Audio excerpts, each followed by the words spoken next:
Նորարար ուսուցիչ հզոր պետություն։ Արդեն ավանդական դարձող ուսուցչական համաժողովն անցկացվեց Երևանի պետական համալսարանում։ Ռեկտորն ասաց, սիրով են հյուրընկալում համաժողովի մասնակիցներին բոլոր մարզերից։ Որակյալ կրթությունը ԵՊՀ-ն մեծապես արժևորում է, իսկ դրա ամենակարևոր բաղադրիչը քննական մտածողություն ունեցող ուսանողն է, որը գալիս է դպրոցից։ Մեր աշխատանքը փոխկապակցված է բուհերի եւ դպրոցների, որովհետեւ առանց մեկի մյուսը հնարավոր չէ։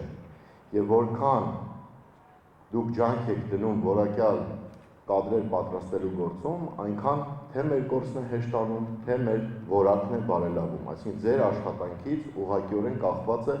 Երևանի պետական համալսարանում որակյալ կադրեր պատրաստելու հարցը։ Ժաննա Անդրեասյանը նմանատիպ համաժողովները կարևոր հարթակ է համարում միմյանցից սովորելու, միմյանց հետ գաղափարներ կիսելու, կարևոր հարցերը միմյանց հետ քննարկելու համար։ Նախարարը նկատեց, որ հաճախ է խոսվում երկրի պաշտպանության ու անվտանգության գործում կրթության կարևոր դերի մասին, մրցունակ քաղաքացիներ ձևավորելու տեսանկյունից։ Ովքեր գիտեն, ինչպես վարվել տարբեր իրավիճակներում, ովքեր բավարար ճկուն ունեն, ստեղծագործեն եւ բնականաբար ունեն անհրաժեշտ գիտելիքներն ու կարողությունները բարդ իրավիճակներում լուծումներ գտնելու։ Բայց ըստ նախարարի պաշտպանության կարիք ունեն թե դպրոցը, թե ուսուցիչը եւ թե սովորողը։ Կարևոր է դպրոցի խնդիրների մասին խոսելով նկատել նաեւ դրականը, ամենօրյա աշխատանքն ու ջանքը։ Առանձնահատուկ շեշտեց ուսուցիչների պաշտպանությունը։ Նշեց, տևական ժամանակ մտածել ենք, որ ունենք ավանդական հարգանք ուսուցչի նկատմամբ ու հեղինակության ընկալում, բայց դա հաճախ խախտվում է եւ այսօր նախարարությունը կարիք է զգում օրենսդրական կարգավորումների, որ ուսուցիչը երեխաների հետ աշխատելիս իրեն զգա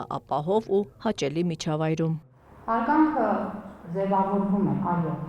առաջին հերթին հարգանքը վաստակում է, բայց մենք պետք է հասկանանք, որ ուսուցիչների հանդեպ նկատվող միջադեպերը, որոնք որ առաջին հերթին անվտանգ եւ ապահով միջավայրի հարցն են բարձրացնում,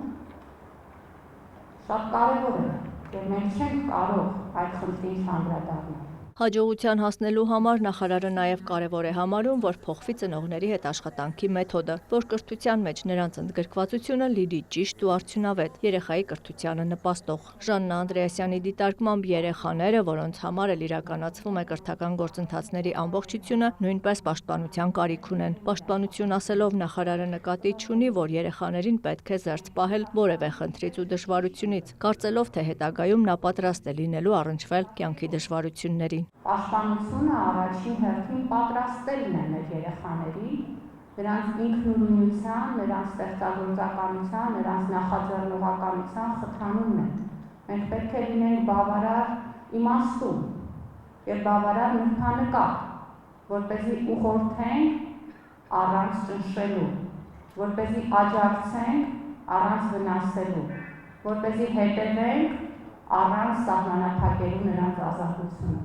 Սա է կրթական համակարգի դերը։ Հայաստանում Եվրամիության պատվիրակության համագործակցության բաժնի ղեկավարն ասաց, իրենք աջակցում են կրթական բարեփոխումներին ու չափազանց ուրախ են նպաստելու Հայաստանում կրթական համակարգի բարելավմանը։ Ֆրանկ Հեսսը ուսուցիչ է եղել, ներկայացրեց իր մանկավարժական փորձը, ուսուցիչներին խորհուրդ տվեց գործակցել միմյանց հետ, փորձարկել նոր մեթոդներ ու չվախենալ դրանք տապալելուց։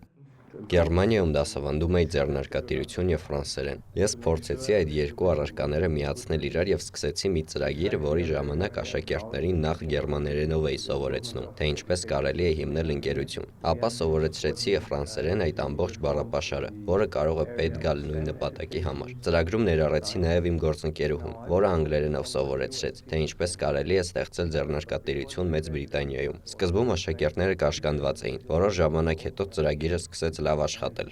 Արհեստական բանականությունն իր ներկայությունն է պարտադրում նաև կրթության ոլորտում, բերելով ռիսկեր ու միաժամանակ հնարավորություններ, եւ դեռ միանշանակ չէ, ինչպես պետք է արձագանքել այդ մարտահրավերին։ Թեման շարունակելով Հայաստանում ՅՈՒՆԻՍԵՖ-ի ներկայացուցիչը նշեց.